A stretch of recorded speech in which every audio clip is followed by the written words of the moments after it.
Pues vamos a leer otra lectura en la palabra. Vamos a leer ahora en Romanos, en el capítulo 9 de Romanos. Romanos, capítulo 9, a partir del versículo 1.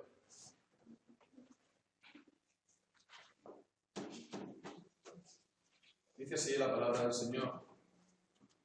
Verdad digo en Cristo, y no miento, y mi conciencia me da testimonio en el Espíritu, que tengo gran tristeza y continuo dolor en mi corazón, porque deseara yo mismo ser anatema, separado de Cristo, por amor de mis hermanos, los que son mis parientes según la carne, que son israelitas, de los cuales son la adopción, la gloria, el pacto, la promulgación de la ley, el culto y las promesas, de quienes son los patriarcas y de los cuales, según la carne, vino Cristo, el cual es Dios sobre todas las cosas, bendito por los siglos. Amén. No que la palabra de Dios haya fallado, porque no todos los que descienden de Israel son israelitas, ni por ser descendientes de Abraham son todos hijos, sino en Isaac que será llamado descendencia. Esto es, no los que son hijos según la carne son los hijos de Dios, sino que los que son hijos según la promesa, son contados como descendientes. Y porque la palabra de la promesa es esta: por este tiempo vendré y Sara tendrá un hijo. Y no solo esto, sino también cuando Rebeca concibió de uno, de Isaac nuestro padre, pues no habían aún nacido ni habían hecho aún ni bien ni mal, para que el propósito de Dios, conforme a la elección, permaneciese, no por las obras, sino por el que llama. Se le dijo: y el mayor servirá al menor. Como está escrito: a Jacob amé, mas a Esaú aborrecí. Amén. Señor, bendiga su palabra.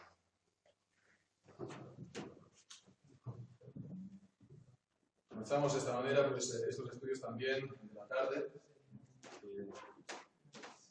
Hemos pensado que sería bueno, como complemento también a lo que vemos por la mañana, ¿no? Pues la mañana, que es más expositivo, pues ver enseñanzas más generales en la Escritura por la tarde. Entonces, bueno, para empezar a considerar pues, este texto que hemos leído, pues podemos pensar por un momento acerca de la importancia de plantearse las buenas preguntas de cara a la vida. Sin duda, una de las preguntas más importantes que uno se puede hacer no es, bueno, ¿qué voy a hacer yo de mi vida? O no sé, ¿qué voy a trabajar? ¿No? ¿Qué es lo importante? ¿Qué estudio voy a hacer? ¿Con quién me casaré? Todas estas cosas sí son acerca de esta vida, está bien.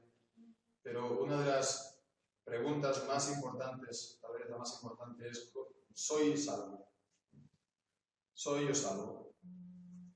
¿Cómo puedo ser yo salvo de mis pecados? ¿Cómo puedo ser yo salvo en el último día? Y preguntarse entonces a sí mismo: ¿soy yo salvo? Preguntarse para tener pues esta seguridad de que si uno lo es, pues verdaderamente pues se puede decir sí afirmativamente, en conciencia. Y entonces tener paz y tener pues alegría y gozo en el corazón. Entonces, cuando al mismo tiempo sabemos por la Escritura quién es Dios y cómo es Dios, que Él es soberano, que Él es un Dios que ha previsto todas las cosas, que Él ha decidido desde antes de la fundación del mundo el transcurso de todas las cosas en su decreto, y que los que son salvos son aquellos que Él ha elegido. La salvación es de Jehová. Jesús mismo es la salvación de su pueblo, pero es la salvación de su pueblo elegido, de aquellos a los cuales Él amó de antemano, como nos dice en Romanos capítulo 8. Entonces, cuando pensamos en la soberanía de Dios, Entonces, esta pregunta que uno se puede hacer, ¿soy yo salvo?, se puede también expresar de la siguiente manera: ¿soy yo de los predestinados del Señor? ¿Soy yo de los predestinados para la salvación? Entonces vemos el sentido es el mismo, el sentido varía un poco, los dos son bíblicos, ¿verdad? Uno no es más bíblico que otro, porque, por ejemplo, en Hechos capítulo 16, el pasaje del carcelero de Filipos, ¿qué es lo que dice el carcelero? Señores, ¿qué debo hacer para ser salvo? ¿Cómo puedo ser salvo? ¿Qué puedo hacer para ser salvo? Vemos que es también una manera, pues, correcta, por supuesto, de presentar la salvación, pero también lo es el decir, bueno, soy yo de los que Dios ha predestinado para la salvación. Ya digo, hay una ligero matiz, un ligero cambio de perspectiva, porque si decimos soy salvo, la perspectiva es, bueno, ahora temporal, es ahora en esta vida. Digamos, estoy hablando de lo que se refiere a mí, a mi persona, ahora, aquí, ¿no? Se está subrayando entonces mi responsabilidad, como cuando, lo que decimos en Hechos 16, carceleros de Filipo, ¿qué debo hacer para ser salvo? Cree en el Señor Jesucristo y serás salvo tú y tu casa. Esa es la responsabilidad. Cuando decimos soy salvo, se está haciendo hincapié en la responsabilidad de uno para ser salvo. Pero al mismo tiempo está la perspectiva de Dios, de que Dios lo ha decretado todo desde la eternidad. Que la salvación, por lo tanto, es su decisión. Y su decisión, pues, no cambia por el hombre. Entonces vemos que, aún manteniendo, por supuesto, nuestra responsabilidad para la salvación, ahí se está subrayando precisamente la decisión de Dios, la soberanía de Dios. Entonces, muchos cuestionan, por supuesto, el plantear las cosas de esta manera. Están los que, bueno, no es que no crean en la soberanía de Dios, porque la Biblia habla de la predestinación y de la elección, por ejemplo, en Romanos capítulo 8 o en Efesios capítulo 1, pero la aligeran,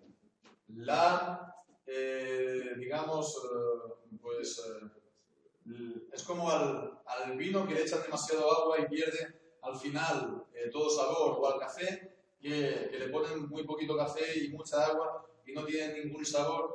Pues así es el pensamiento para ellos de la soberanía y de la predestinación de Dios, porque insisten tanto en el hombre y en la parte del hombre que al final se anula por completo o se diluye por completo el pensamiento de la soberanía de Dios. Hay algunos, por lo tanto, los que se les conoce como arminianos, ¿no?, que subrayan tanto la parte del hombre, lo que el hombre tiene que hacer para ser salvo, que, al final presentan a un Dios, sí, teóricamente, que elige, que predestina, pero que al final es impotente para salvar a quien él quiere. Si el hombre, por su parte, no ayuda, no hace lo suyo.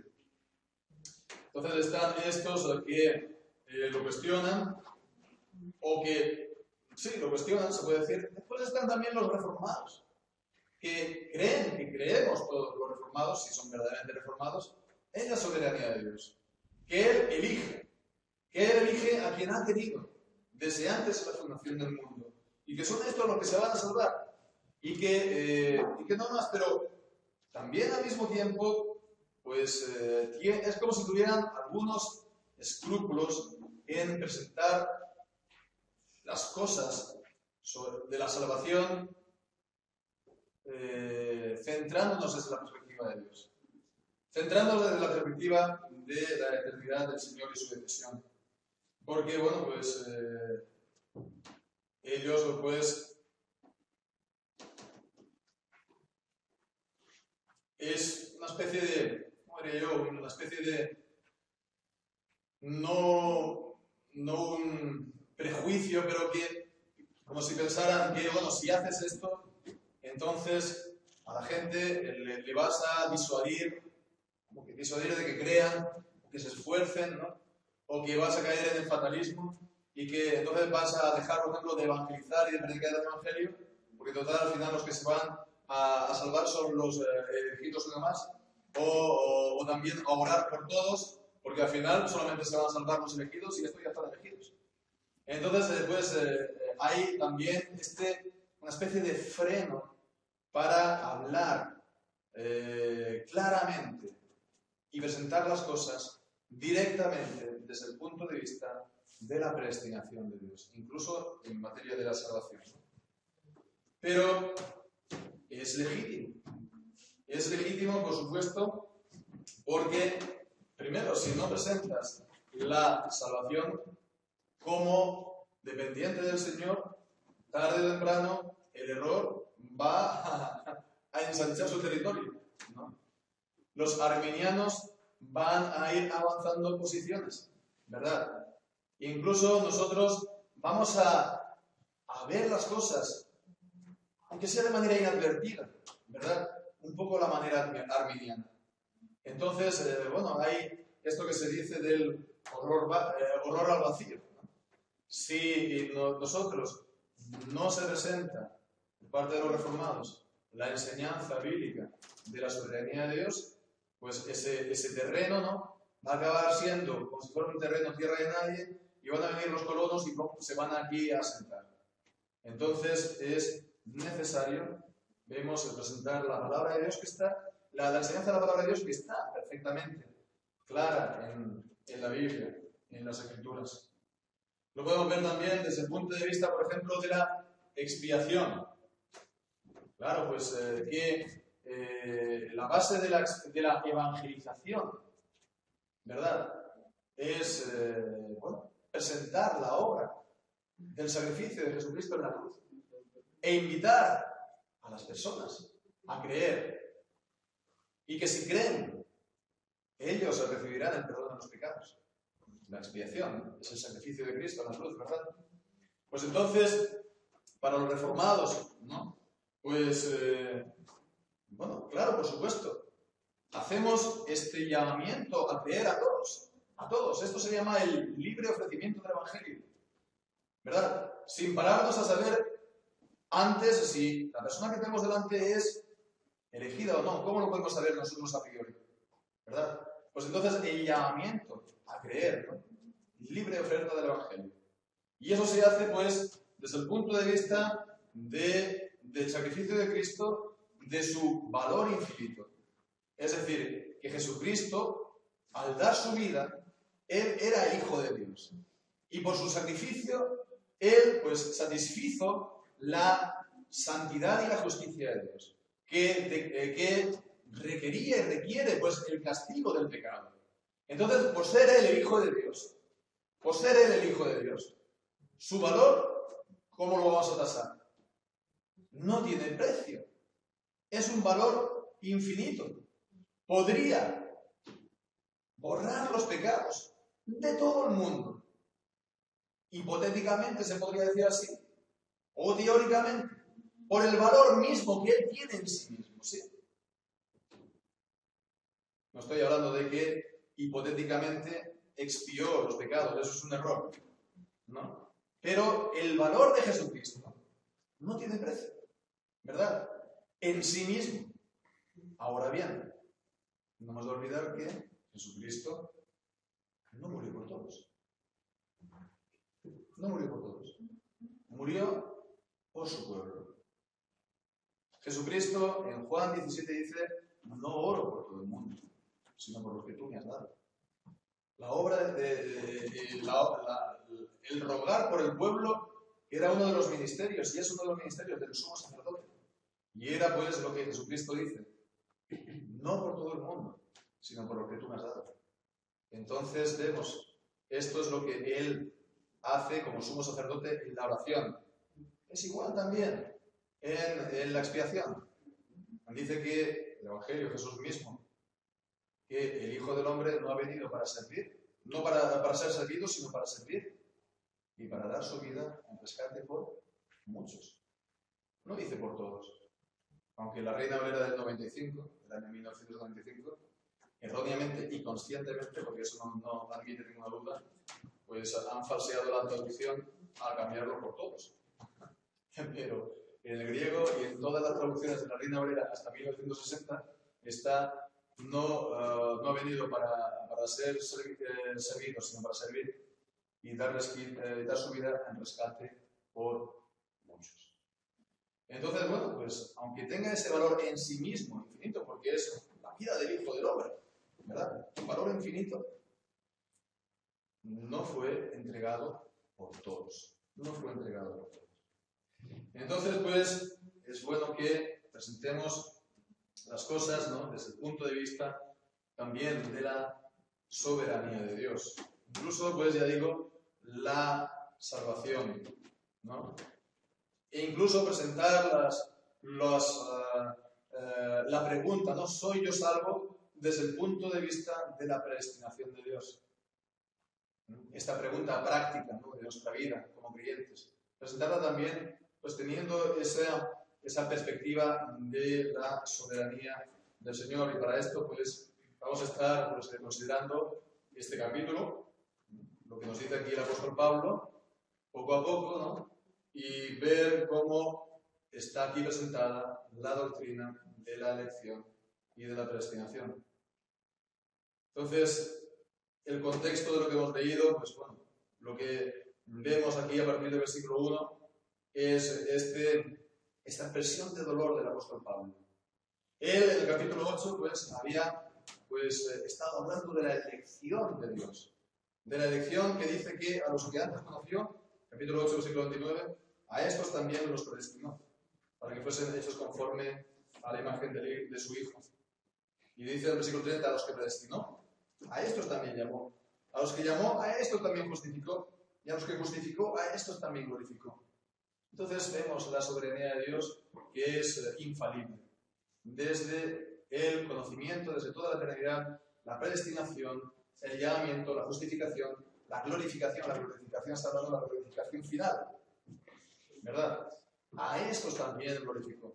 A los que conoció desde el principio, a estos, a todos y cada uno de ellos. Y por eso, pues, a continuación los versículos dice, bueno, ¿quién nos podrá separar del amor de Dios? En el versículo 35, ¿quién nos separará del amor de Cristo? ¿Quién nos puede separar? Entonces, vemos, por lo cual estoy seguro de que no hay nada, parte de Dios no hay nada, que a los creyentes en Cristo los pueda separar de Él. Es también, entonces, la consecuencia práctica de lo que habíamos visto, ¿no? A los que Él conoció de antemano, a eso también predestinó, llamó, justificó y al final glorificó. Nada y nadie nos puede separar del amor de Dios que es en Cristo Jesús. Pero entonces, como decíamos en el versículo 1, la perspectiva del apóstol cambia radicalmente y abruptamente, ¿no? Y empieza a hablar de Israel. ¿Por qué este cambio? Seguramente tiene también que ver con lo que hemos visto, ¿no? Está hablando de esa seguridad de los creyentes, esa irrevocabilidad de la salvación. La salvación de ellos es irrevocable, inmutable. Y dice, por lo tanto, bueno, pues, ¿y qué pasa entonces con Israel? ¿Qué pasa entonces con el pueblo judío? Hemos estado hablando también un poco esta mañana, vamos a seguir hablando esta tarde también un poco de ellos. ¿Qué pasa entonces con ellos? Porque ellos ahora no están gozando de las bendiciones del pacto. No están gozando de la comunión, de la gracia de Dios, como estamos ahora los creyentes en Jesucristo, el pueblo del pacto del Nuevo Testamento. Entonces vemos que está expresando ese dolor. Dice, verdad digo, no miento, y mi conciencia me da testimonio del Espíritu Santo, que tengo gran tristeza y continuo dolor en mi corazón. Y ese dolor y esa tristeza, ¿por qué? Por ver al pueblo judío incrédulo, sin fe. Dice, porque deseara yo mismo ser anatema. Anatema, pues ser destinado para la destrucción, separado de Cristo por amor de mis hermanos. ¿Por qué? Porque ellos se encuentran separados de Cristo. Ellos son mis parientes según la carne. Y ellos son los israelitas, Y a continuación, pues vemos los privilegios, se puede decir así, que ellos, los israelitas, digamos, pues detentan como pueblo de Dios, de quienes son los patriarcas, de quienes son los israelitas, de los cuales son la adopción, la gloria, el pacto, la promulgación, el culto y las promesas. De quienes son los patriarcas y de los cuales según la carne vino Cristo. Pues también es un gran privilegio, ¿verdad? Un pueblo, ¿no? Que de ellos mismos, de sus mismos genes se puede decir, ¿no? Pues viene Cristo, que dice es Dios sobre todas las cosas. Dios hecho hombre. Dios se ha hecho hombre en esta tribu. Dios se ha hecho hombre en este grupo, en esta familia, en esta nación de Israel. Y no en todas las demás. Ha sido esta la que Él ha elegido para venir al mundo. Él que es el Dios sobre todas las cosas, bendito por todos los siglos. Pero entonces vemos qué ocurre con los que no creen. La pregunta entonces, bueno, Dios les ha dado todas estas cosas. Dios les ha dado todas estos beneficios, estos privilegios, estas promesas. ¿Qué pasa? Esto pues ahora se frustra. Esto pues se viene a tierra. Esto es algo vano. No consigue Dios lo que Él ha querido. Desde el siglo VI entonces. No que la palabra de Dios haya fallado. No es que Dios haya fallado. No es que su palabra haya fallado. No es que su propósito se haya frustrado, por así decirlo. ¿Cuál es la razón? Pues dice a continuación, porque no todos los que descienden de Israel son israelitas. No todos los que descienden de Israel son israelitas. Aquí en el original hay, se puede decir, un juego de palabras que no está reflejado en la traducción. Y bueno, si Dios quiere, en el próximo Nuevo Testamento, cuando salga publicado, sí que lo estará. Porque lo que dice literalmente el apóstol es porque no todos los que descienden de Israel, no todos los que son de Israel son israelitas. No todos los que descienden de Israel son Israel. ¿Verdad? Parece como si fuera un juego de palabras, una contradicción, ¿verdad? Pero lo que está diciendo es que no todos los que descienden de Israel son Israel. Entonces, bueno, aquí parece que hay una aparente contradicción en lo que dice, pero es solo aparente. La razón de todo esto es lo que hemos estado viendo esta mañana en Apocalipsis, ¿no? Los judíos, son las sinagogas de Satanás, incrédulos, ¿no? Dice que dicen ser judíos y no lo son, sino que mienten.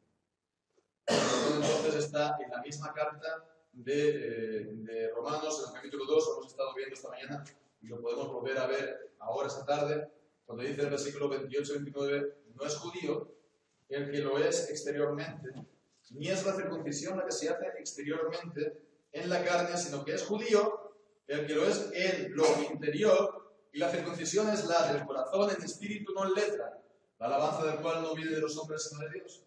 Entonces vemos, no es de Israel, no es judío, no es de Israel, el que lo es exteriormente, sino el que lo es de corazón, en el interior, en su alma. No es el que está físicamente circunciso, sino que tiene verdaderamente la circuncisión del corazón, ¿verdad? Entonces vemos que no todos Israel, o no todo Israel es Israel, ¿verdad?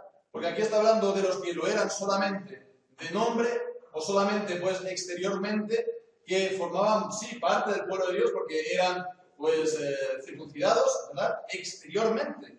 Pero era de eso, solamente exteriormente. Entonces, no todo Israel es Israel. Y entre ellos está el verdadero Israel. Los que verdaderamente también son creyentes. Además de ser judíos, son creyentes. Además de ser judíos y circuncidados, son verdaderamente circuncidados en el corazón. De que además, pues, están guardando la palabra de Dios, como también enseña en Romanos capítulo 2, y obedeciendo los mandamientos. Porque si dices que eres judío y estás transgrediendo los mandamientos, pues tu circuncisión viene a ser incircuncisión, dice en el capítulo 2 y capítulo 3 de Romanos. Entonces vemos, esos eran los verdaderos judíos. Los que no lo eran solo exteriormente. Entonces, bueno, pues para empezar a ver la doctrina de la salvación en Romanos 9, pues vemos que es por aquí por donde comienza el apóstol Pablo. Está comenzando por aquí, en presentar la misma elección dentro de Israel, dentro del pueblo de la promesa, a quien Dios le había dado tantos beneficios y privilegios. Entonces, para presentarnos en nuestra mente de una manera bien sencilla, gráfica, la idea de la elección y predestinación es la idea de que la elección es separación por parte de Dios. La elección es separación por parte de Dios, de la gente a la que le elige. Esto lo vemos, por ejemplo, en Abraham, ¿no? En el capítulo 12 de Génesis vemos cómo Dios llama a Abraham, ¿no? Cuando estaba en Ur de los Caldeos, y les da la promesa de que de su descendencia pues, vendría el Mesías. Cuando le dijo de que en su simiente serían benditas todas las naciones de la tierra, pues de que su descendencia vendría el Mesías. Entonces él, por la gracia de Dios, respondió al llamamiento y salió sin saber dónde iba, a la tierra que el Señor le tenía que mostrar. Bien, pues al hacerlo, él dejó la casa de su padre, él dejó su patria, él dejó su lugar y se separó, por así decirlo, para el Señor. Hay esta primera separación entonces, ¿verdad? Esta separación de Abraham, ¿no?, con todo el resto de las naciones. Y que al final no solamente Abraham, porque es Abraham y sus hijos, Abraham y su descendencia. Vino pues primeramente Ismael, ¿no? Después vendría Isaac. Bueno, pues vemos aquí la casa de Abraham, por el mismo hecho de salir, fue separada del resto de la humanidad. Hay esta separación. Pero no se queda solamente ahí, el relato bíblico o la historia bíblica, porque vemos más. Vemos que en la misma descendencia de Abraham se comienza a dar, a establecer esta misma separación, ¿verdad? Salió Abraham, pero también juntamente con él salió ¿quién? Lot, el sobrino. Y nos dice la palabra de Dios que Lot era justo. Nos lo dice en segunda de Pedro, que Lot estaba en Sodoma y afligía su vida, afligía su espíritu, su alma, cada día al comprobar los hechos inicuos y nefandos de los de Sodoma. Bien, pues entonces lo que ocurre es que hubo ese altercado, ¿no?, entre Abraham y Lot, que leemos en Génesis capítulo 13, el altercado entre los pastores de Abraham y los pastores de Lot. ¿Y qué ocurrió? Pues que al dividirse, Lot se fue ¿dónde? A las puertas de Sodoma y Gomorra, que era en un valle, que había más riquezas, había pues más riego. Y bueno, pues Abraham escogió irse a las montañas, ¿verdad?, que seguramente pues no tendría tanta ventaja o tanto beneficio, digamos, económico. Pues él se puso cada vez acercándose más y más hasta que llegó él a vivir con los de Sodoma, y no solamente a vivir, sino a emparentar, al dar a sus hijas también en matrimonio a gente de Sodoma. Bien, pues entonces, aunque él era justo, pero vemos a que él entró en compromisos con la gente del mundo, y aunque él fuera salvo, Lot, porque la palabra de Dios lo representa como un héroe de la fe, en Hebreos capítulo 11, pero su descendencia, ¿cuál fue? Sus hijas, las mismas hijas de Lot, después de la destrucción de Sodoma y Gomorra, pues estuvieron con su padre para tener hijos, descendientes. Les faltaba fe, no tenían fe en el Señor, que les podía dar descendencia a hijos. Entonces es así como de los Lot sería el padre de ¿quién? De los moabitas y de los amonitas, ¿verdad? Que eran hijos de su mismo padre y de sus mismas hijas, entre ellos. Entonces vemos que estos pueblos serían también enemigos del pueblo de Dios. Enemigos del pueblo de Dios. Entonces ya vemos que se da una primera división dentro del grupo que había salido con Abraham. Pero no solamente esto, sino que además hemos estado leyendo también esta mañana la historia de Ismael, ¿verdad?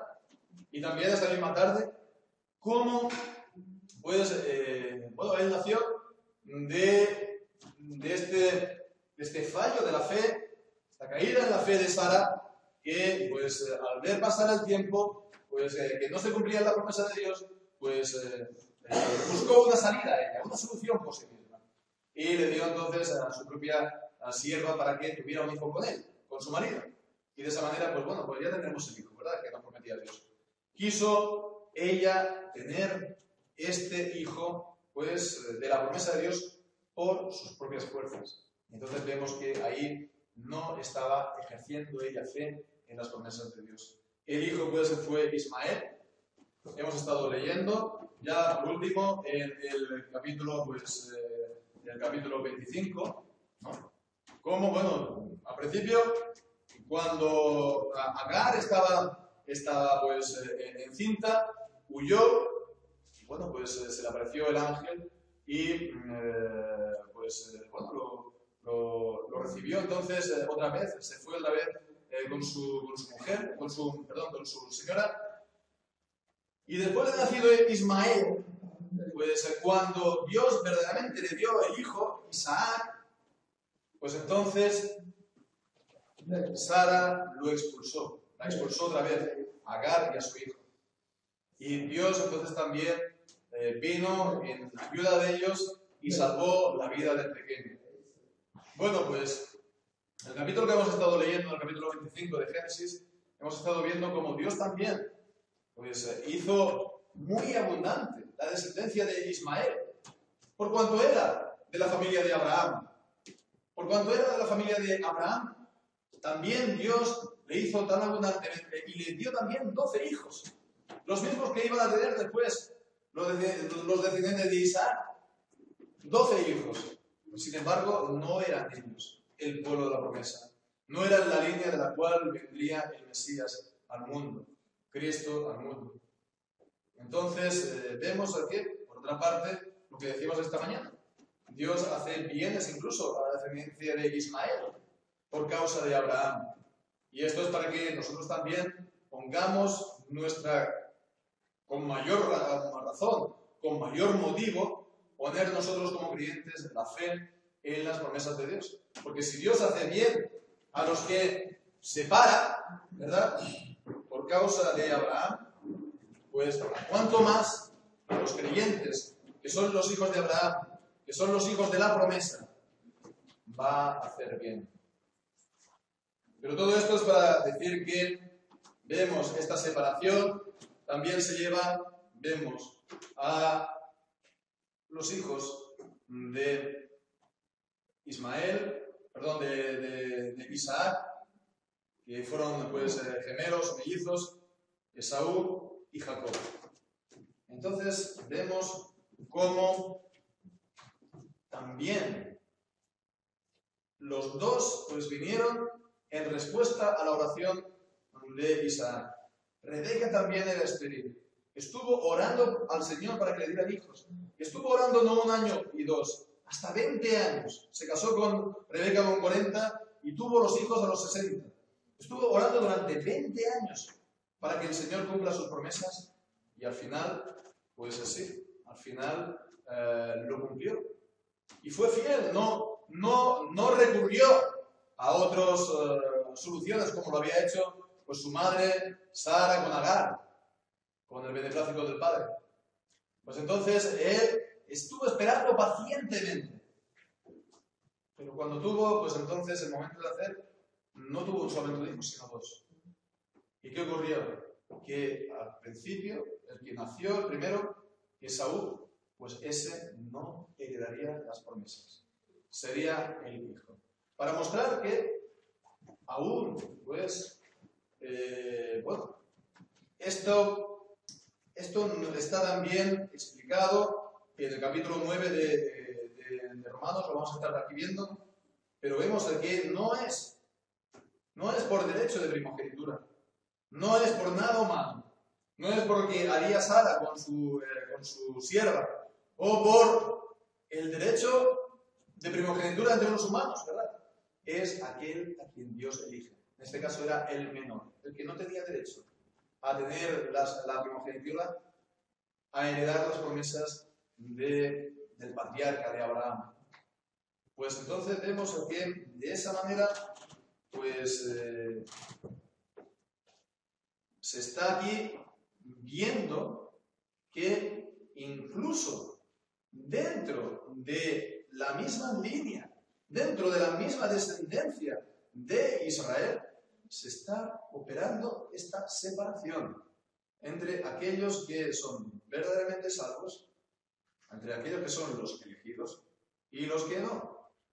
Los descendientes de Esaú, sabemos, serán Edom, que será juntamente también con Moab y Amón, pues pueblos, sí, emparentados con Israel, pero enemigos de Israel. Entonces vemos a ambos, tanto a Esaú como a Jacob, Isaac los circuncidó. A ambos, por igual, recibieron entonces la señal y el sello de la circuncisión, de las promesas de Dios. Sin embargo, vemos que aquí solamente fue a uno de ellos. ¿A quién? Al cual el Señor eligió. Y para esto, pues, está mostrando claramente que el pueblo exterior de Israel, en el Antiguo Testamento, incluso podríamos decir exteriormente, el pueblo de Dios, hoy en día en el Nuevo Testamento, la Iglesia del Señor Jesucristo, pues tienen las promesas de Dios, ¿sí? Pero no todos. Al final son elegidos. Muchos son los llamados, dice Jesucristo en el Evangelio, pocos son los elegidos. Vemos como hay también muchos que, sí, parecen estar un tiempo, ¿verdad? Pero al final se apartan. ¿Qué pasa? ¿Se han perdido la salvación? Pues que nunca la tuvieron. Pues que nunca verdaderamente ellos habían sido verdaderamente llamados por el Señor. Ni, por lo tanto, ellos no habían sido del número de los elegidos. Entonces vemos que alguien se podría decir, bueno, pues entonces, ¿por qué está diciendo la Escritura de que la Iglesia todos son elegidos? En Efesios capítulo 1, ¿verdad? No está haciendo distinciones. No está parándose a decir, bueno, ¿quién es el verdaderamente elegido? No, está diciendo, vosotros todos sois elegidos. Vosotros todos sois el pueblo elegido. Habéis sido elegidos desde antes de la fundación del mundo. Entonces, ¿por qué esto? Bueno, pues primeramente, porque la predestinación es un alto misterio. En la predestinación vemos claramente lo que dice Isaías 55, de que los caminos de Dios no son inescrutables. Los caminos de Dios son tan altos como los cielos con respecto a la tierra. No lo podemos llegar a entender. Así pues, es de esta manera como Dios habla con nosotros y se pone a nuestra altura. Esto Calvino lo utilizaba con la expresión de acomodarse. Nos habla de una manera que podamos nosotros entender. No nos habla pues de una manera adopta, ¿no? Como un catedrático, ¿no? Si nosotros tenemos 4 años, se pone a hablarnos como si tuviéramos, pues eso, fuéramos un niño de 4 años, para que lo podamos entender. Bien, pues entonces él se acomoda y de esa manera pues está diciendo, bueno, pues he aquí que él da esto a todo el pueblo, el título de elegido, cuando, bueno, pues en realidad es a los que él verdaderamente ha elegido, ¿verdad? Pero lo aplica a todo el pueblo, ¿por qué? Pues porque ellos están allí. Porque ellos están, los verdaderos elegidos, entre el pueblo, ¿verdad? Bien, esto por un lado. Y por otro lado, ¿por qué? Pues creo que lo podemos ver también de esta manera. Por el libre ofrecimiento del Evangelio. para los hijos de los creyentes, vemos que se les está ofreciendo el Evangelio de una manera libre, gratuita, desde siempre. Es la manera de presentarles el Evangelio, que crean, de que el amor de Dios, bueno, Dios se les ha puesto pues la señal del pacto, en este caso el bautismo, ¿verdad? No la circuncisión. Y esto pues antes incluso de que ellos hayan hecho nada para merecer lo que hemos leído aquí, pues el versículo 11, no habían nacido, no habían hecho ni aún ni bien ni mal, ¿verdad? No habían hecho nada bueno, nada malo. Se los había puesto para mostrar que el amor de Dios es lo que precede, es lo primero. Y lo único que tiene que hacer, por lo tanto, es estar confiando en esas promesas, estar recibiendo esas promesas. Esto es el libre ofrecimiento del Evangelio. Y pues creo que es cómo se puede de esta manera contemplar pues este hecho de que Dios pues incluye también a los hijos de los creyentes y a todo aquel que también a lo mejor en edad adulta pues confiesa, ¿no? y profesa fe. Él lo hace pues igualmente, porque hay muchos que bueno, no han sido a lo mejor pues hijos de creyentes, pero se han convertido entre comillas en edad adulta, profesan, ¿no? Hacen profesión, incluso pues o algunos se bautizan de mayor y al final se apartan, y al final apostan. Pues es lo mismo. Pero el Señor también pues mostró su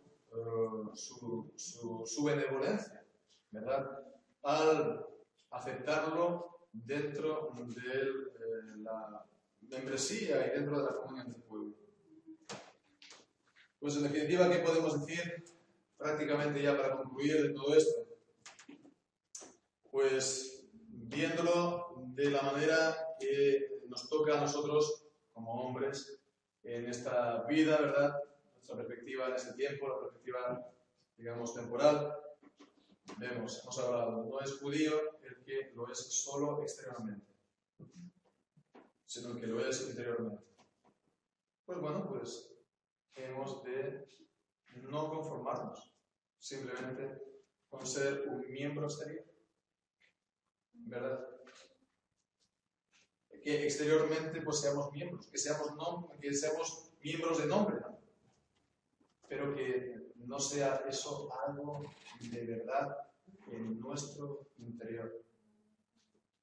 No conformarnos solamente con tener una membresía de nombre nominal, sino una membresía real y espiritual en la Iglesia del Señor Jesucristo.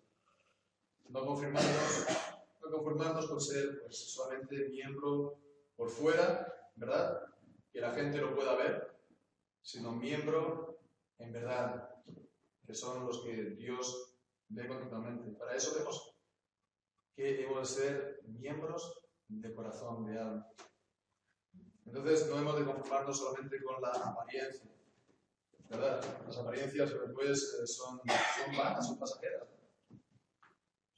La mujer pues puede sí preocuparse de ser bella, bonita por fuera, ¿no? Pero el Señor nos dice, mira, mejor pues preocúpate de la belleza interior, como dice en Primera de Pedro, capítulo 3, versículo 3, cuando dice vuestro atavío, está hablando de las mujeres, vuestro adorno, no sea el externo o de peinados ostentosos, de adornos de oro o de vestidos lujosos, sino el interno, el de corazón, y en el incorruptible ornato de un espíritu afable y apacible. Pues de la misma manera que las mujeres no han de preocuparse por la belleza, o no han de preocuparse tanto por la belleza exterior, sino por la interior, pues de igual manera, no solamente centrarse en ser exteriormente miembros, sino serlo verdaderamente del interior. De igual manera, el hombre, no pues buscar y anhelar solamente en esta vida, pues el tener pues cosas, ¿verdad? El tener símbolos de poder, de fuerza, de posición, ¿no? Sino que más bien hemos de interiormente conocer al Señor. Y para ello, pues, nada mejor que, como dice en segunda de Corintios capítulo 12, versículo 18. Dice: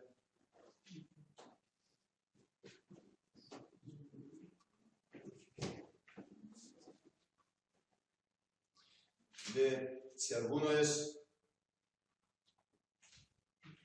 no es el capítulo 12,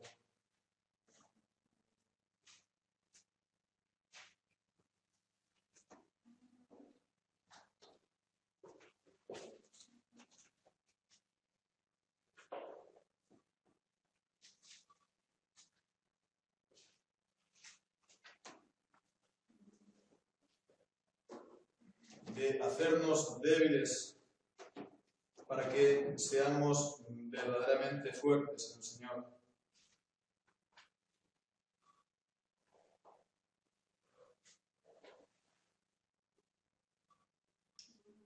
No encuentro la cita en concreto, pero hemos de buscar esto.